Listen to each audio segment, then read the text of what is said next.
ദൈവത്തിൻ്റെ വിളിയെക്കുറിച്ചും തിരഞ്ഞെടുപ്പിനെക്കുറിച്ചും ഓർക്കുമ്പോൾ ഏത് ഹൃദയവും നന്ദി കൊണ്ട് നിറയപ്പെടും.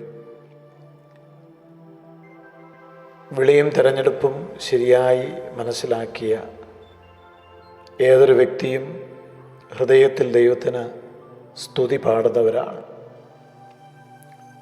നമ്മുടെ വിളിയെക്കുറിച്ച് നാം ധ്യാനിച്ചു കഴിഞ്ഞാൽ നമ്മുടെ കണ്ണുകൾ അറിയാതെ നനഞ്ഞു പോകും.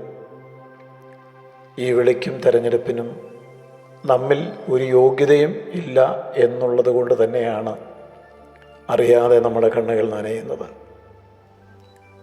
പൗലോസ് അപ്പോസ്തലൻ കൊരിന്ത്യർക്ക് എഴുതിയ 1-ാം ലേഖനം 1-ാം അധ്യായം അതിൻ്റെ 26 മുതൽ ഉള്ള വേദഭാഗങ്ങൾ ഈ കാര്യത്തിൽ നമ്മോടുള്ള ദൈവത്തിൻ്റെ ആലോചനയാണ്. സഹോദരീ സഹോദരന്മാരെ, ദൈവം നിങ്ങളെ വിളിച്ചിരിക്കുന്നു. നിങ്ങൾ അതേപ്പറ്റി ചിന്തിക്കുക. ലോകപ്രകാരം നിങ്ങളിൽ അധികം പേരും ജ്ഞാനികളല്ല,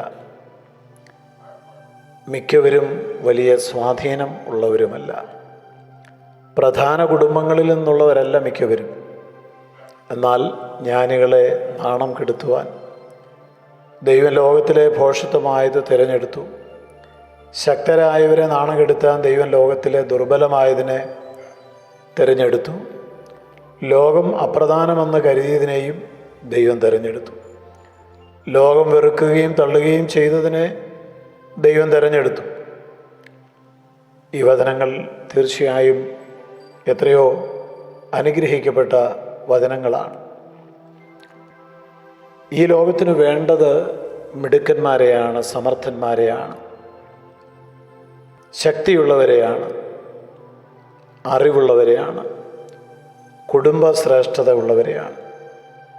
എന്നാൽ ഇതൊന്നും ഇല്ലാത്ത ആളുകളെ ആർക്കും വേണ്ട എന്നുള്ളതല്ലേ സത്യം. തോറ്റവരെ ആർക്കെങ്കിലും ആവശ്യമുണ്ടോ? പരീക്ഷയിൽ പരാജയപ്പെട്ടവരെ ആർക്കും ആവശ്യമില്ല.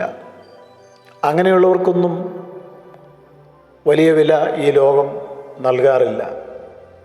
എന്നാൽ ജീവിതത്തിൽ എത്ര പ്രാവശ്യം തോറ്റുപോയാലും പരാജയപ്പെട്ടാലും ശക്തിയില്ലെങ്കിലും അറിവില്ലെങ്കിലും കുടുംബശ്രേഷ്ഠത ഇല്ലെങ്കിലും അംഗീകാരം ഇല്ലെങ്കിലും അവർക്കെല്ലാം അഭയം ലഭിക്കുന്ന ഒരു സ്ഥലമുണ്ട്, ഒരിടമുണ്ട്. അത് യേശു കർത്താവിൻ്റെ സന്നിധിയിലാണ്.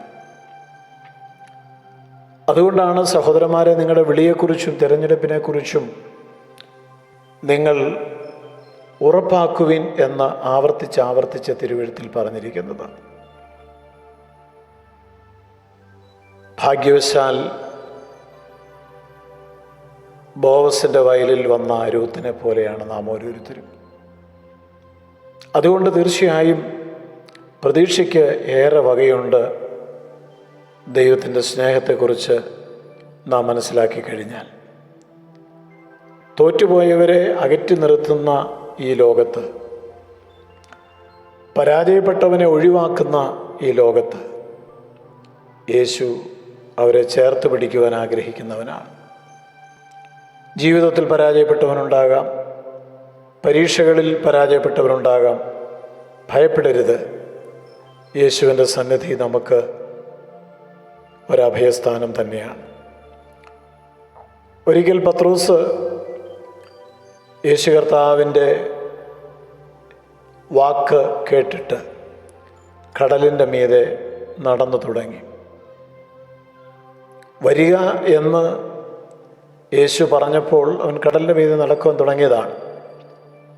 പത്രോസാണ് കർത്താവിനോട് ആവശ്യപ്പെട്ടത്, ഞാൻ നിൻ്റെ അടുക്കൽ കടലിൻ്റെ മീതെ വരുവാൻ നീ അനുവദിക്കണം എന്നുള്ളത്. അവൻ്റെ ആഗ്രഹത്തെ, പത്രോസിൻ്റെ ആഗ്രഹത്തെ യേശു നിഷേധിച്ചില്ല. അവൻ നടന്നു തുടങ്ങി. പക്ഷേ കാറ്റ് കണ്ട് പേടിച്ച് മുങ്ങിത്തുടങ്ങിയപ്പോൾ എന്നാണ് തിരുവെഴുത്തിൽ നാം കാണുന്നത്, പത്രോസ് ആ നടപ്പിൽ പരാജയപ്പെടുകയാണ്. യേശുവിൻ്റെ അടുക്കിലേക്കുള്ള ആ യാത്രയിൽ അവൻ്റെ പാദങ്ങൾ ഇടറുകയാണ്, കാലുകൾ ഇടറുകയാണ്, അവൻ മുങ്ങിത്തുടങ്ങുകയാണ്. അവൻ പരാജയപ്പെട്ടു എന്ന് നമുക്കറിയാം.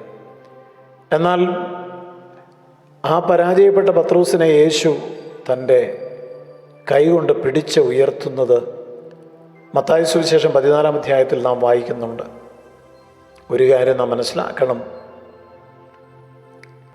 യേശു പറഞ്ഞിട്ടുള്ള കാര്യങ്ങളാണ് നാം ചെയ്യുന്നതെങ്കിലും അതിലും